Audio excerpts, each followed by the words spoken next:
SIP करना चाहते हो लॉन्ग टर्म वेल्थ बिल्ड करने के लिए, लेकिन जानते कुछ नहीं हो? बिल्कुल भी चिंता मत करो। आज एसआईपी को एकदम क्लियर करने वाला हूँ इस वीडियो में, क्योंकि ये एक क्वेश्चन बेस्ड वीडियो है। मेरे पास 10 क्वेश्चन है, आप देख सकते हो, मैं भी स्क्रीन पे डिस्प्ले कर दूंगा। तो चलो शुरू करते हैं इस वीडियो को बिना किसी टाइम वेस्ट के। तो शुरू करते हैं हमारे सबसे पहले सवाल से। What is SIP? एसआईपी होता क्या है? एसआईपी का फुल फॉर्म होता है सिस्टमैटिक इन्वेस्टमेंट प्लान। और ये जो प्लान है ना, इसी का सारा गेम है। इसका मतलब ये होता है कि आप एक फंड में हर महीने एक फिक्स अमाउंट एक फिक्स डेट को डिपॉजिट करते हो, या फिर कहें कि इन्वेस्ट करते हो।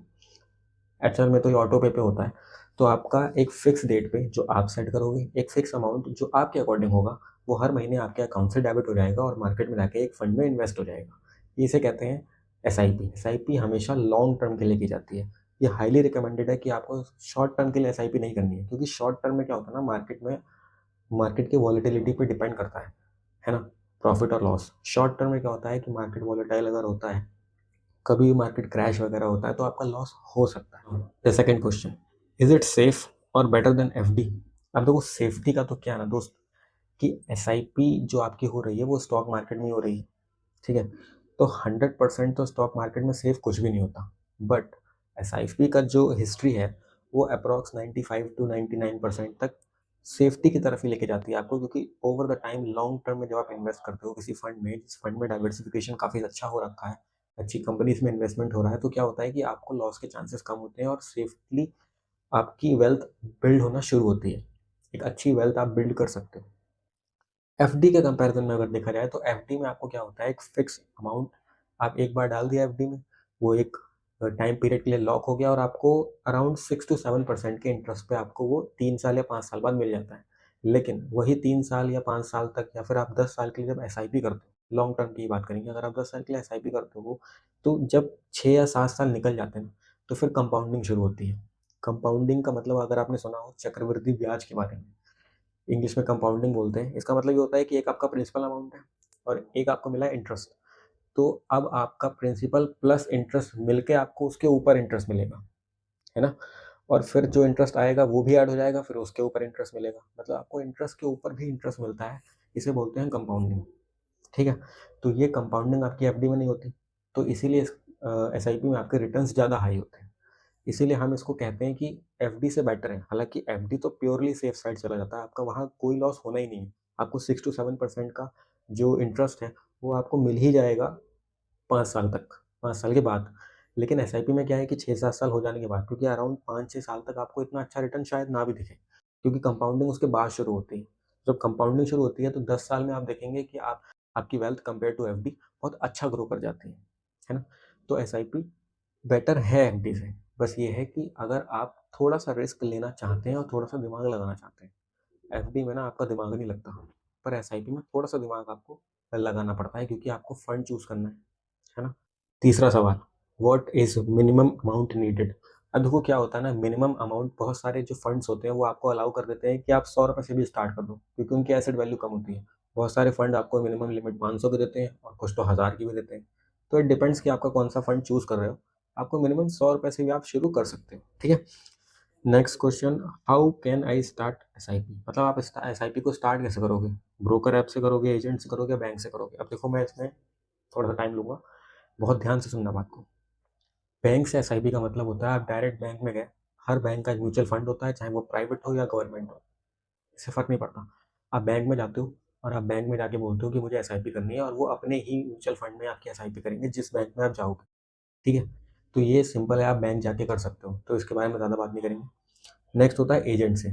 आपका आप किसी एजेंट से कांटेक्ट करते हो, जो किसी म्यूचुअल फंड में, मतलब म्यूचुअल फंड का जो एजेंट है, तो आप उससे कांटेक्ट करते हो। और आपको एजेंट कैसा मिलता है ये डिपेंड करता है, क्योंकि हर आदमी अलग अलग होता है। अब हो सकता है अगर आपको एजेंट सही नहीं मिला, वो आपको सही इन्फॉर्मेशन पूरी दे ही नहीं रहा है। सबसे सही जो मुझे लगता है पर्सनली, ब्रोकर ऐप से। ब्रोकर ऐप बहुत सारे हैं, Zerodha, angel one, grow, Upstox, बहुत सारे हैं। डिपेंड्स जो आप चूज़ करो, आप वहाँ से कर सकते हो, ठीक है। मुझे ये ज़्यादा बेटर लगता है, और मैं भी इसी से करता हूँ। तो बेहतर है कि आप किसी ब्रोकर ऐप से कर लो, या फिर आप बैंक जाके भी डायरेक्ट कर सकते हो। वो भी अगर आपको ज़्यादा सेफ रखना है, आपको लगता है कि बैंक पे आपको ज़्यादा भरोसा है, ब्रोकर ऐप पे ज़्यादा भरोसा नहीं है, या फिर आप ज़्यादा एकदम दिमाग लगाना ही नहीं चाहते हो, आप बोलो कि बैंक में जाके मुझे एसआईपी करनी है, वो अपने म्यूचुअल फंड में आपका इन्वेस्टमेंट शुरू कर देंगे, वो एकदम सिंपल हो जाएगा।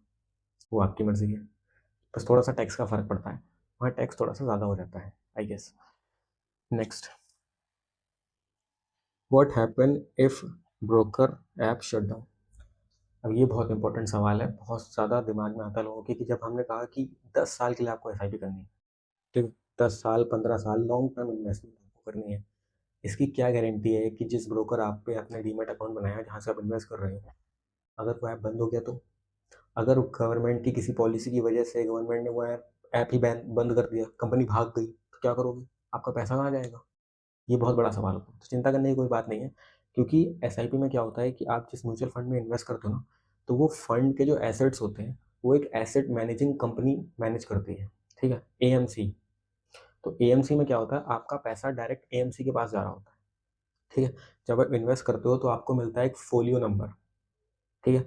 वो फोलियो नंबर बस आपको याद रखना होता है, इन केस खुदा ना खास्ता कभी ऐसा हो कि कोई ऐप बंद हो जाए जो आप यूज़ कर रहे हो, तो आप वो फोलियो नंबर बस अपने पास स्क्रीनशॉट लेके रख लो। वो फोलियो नंबर से आप एएमसी से डायरेक्ट कांटेक्ट कर सकते हो थ्रू ईमेल, और वो आपको सारी डिटेल्स भेज देंगे, आपका पैसा सेफ रहेगा, क्योंकि आपका पैसा किसी ब्रोकर ऐप पे नहीं जा रहा है। ब्रोकर देखो, उसका नाम ही है ना ब्रोकर ऐप, वो सिर्फ एक बीच का माध्यम है जिससे आप इन्वेस्ट कर रहे हो। तो it's not a big deal, अगर वो बंद हो भी जाता है तो कोई चिंता की बात नहीं है, आपका सारा पैसा एएमसी में है, आप डायरेक्ट उनसे कॉन्टैक्ट कर सकते हो, बस आपका फोलियो नंबर, ऑर्डर नंबर जो होता है वो आपके पास होना चाहिए। उसके बाद आपको सारी डिटेल्स मिल जाएगी बिना किसी टेंशन के, ठीक है। Next, what if payment missed. अब देखो, अगर कोई आपका पेमेंट किसी मंथ मिस हो गया, वजह कुछ भी हो सकती है, हो सकता है आपने 5,000 की एसआईपी की और किसी वजह से आपके अकाउंट में उस टाइम पे, उस गिवन डेट पे 5,000 रुपये नहीं हुए जिस डेट को डेबिट होने थे अकाउंट से, तो चिंता की कोई बात नहीं है। एक या दो एसआईपी अगर मिस हो भी जाती हैं, या फिर अगर आपको लगता है कि आपके अकाउंट में अभी पैसे नहीं है, इस महीने आप पे नहीं कर पाएंगे, तो आप उसको मैनुअली भी स्किप कर सकते हैं। पर अगर वो मिस हो जाता है, खुद से मिस हो जाता है, तो ऐसा कोई बड़ा इशू नहीं है, एक या दो बार मिस हो जाए तो। अगर ज़्यादा बार मिस होगा, ज़्यादा बार फेल हो जाएगा, तो हो सकता है कि आपकी वो एसआईपी कैंसिल हो जाए।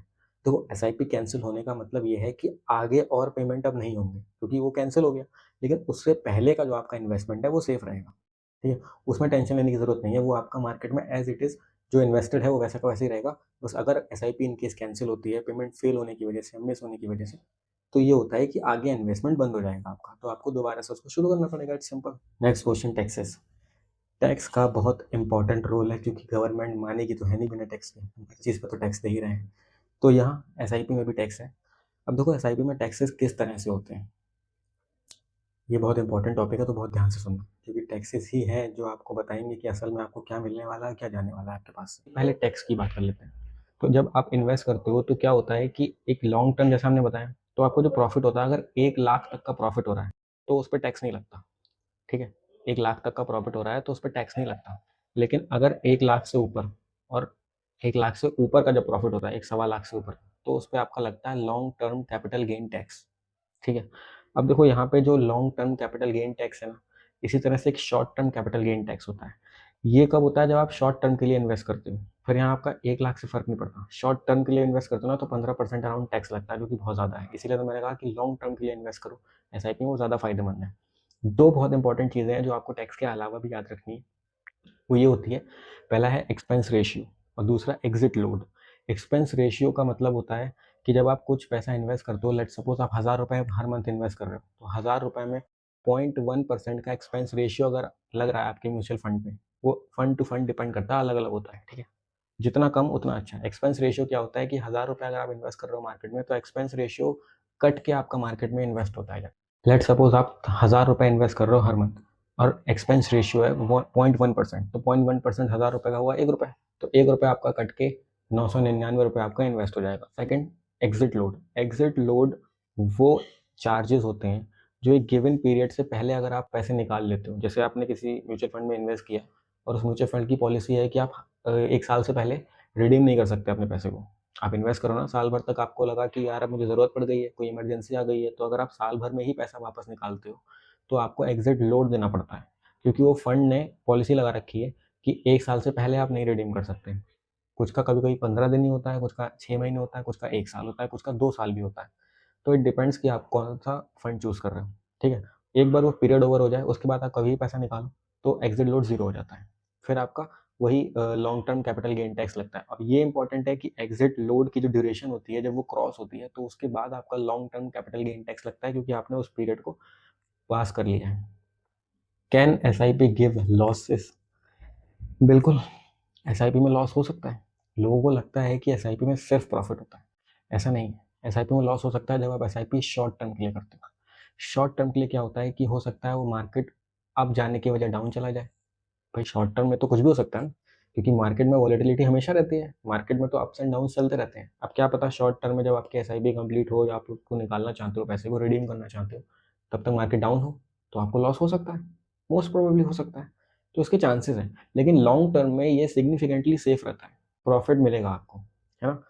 तो लॉस का क्या है, शॉर्ट टर्म में लॉस हो सकता है, इसीलिए हाईली रिकमेंडेड, मैंने कहा ना, लॉन्ग टर्म के लिए करो। 10 से 15 साल के लिए, 20, 25, 30 साल के लिए भूल जाओ। नेक्स्ट क्वेश्चन पे आते हैं, how much return should you expect? कितना रिटर्न आपको मिल सकता है? अब ये बहुत इंटरेस्टिंग क्वेश्चन होता है कि कितना पैसा मुझे मिल सकता है, मैं कितने इन्वेस्ट करूं तो कितने मिल जाएंगे। अब देखो, इट डिपेंड्स कि फंड्स किस टाइप्स के हैं, क्योंकि फंड्स बहुत टाइप के होते हैं। और मुझे पता है मुझे इसके लिए एक एक्स्ट्रा वीडियो बनानी पड़ेगी और लगेगी, क्योंकि टाइप्स ऑफ फंड समझाने के लिए इस वीडियो में नहीं हो पाएगा। म्यूचुअल फंड बहुत टाइप्स के होते हैं, इक्विटी फंड, डेप्थ फंड, है ना। तो इसमें क्या होता है कि आप कौन सा फंड चूज़ कर रहे हो उसके हिसाब से रिटर्न होता है। आप जब भी किसी ऐप से करते हो तो वहाँ पे एक रिटर्न कैलकुलेटर दिया होता है हर म्यूचुअल फंड, वहाँ से आप चेक कर सकते हो, लेकिन हम एक्सपेक्ट करते हैं अराउंड 12 to 16% का रिटर्न ओवर द टाइम। अगर हम 10 साल की बात कर रहे हैं तो अराउंड 12 से 16% का रिटर्न मिल जाता है, जो कि एक अच्छा खासा रिटर्न है, बुरा नहीं है। FD से तो अच्छा ही है, 6.5-7% का रिटर्न मिलता है ना।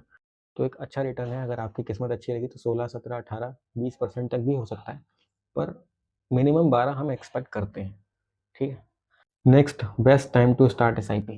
भाई अभी, तुरंत, आज इसी वक्त। आप SIP आज इसी वक्त से शुरू कर सकते हैं, यही सबसे अच्छा टाइम है। पता है क्यों?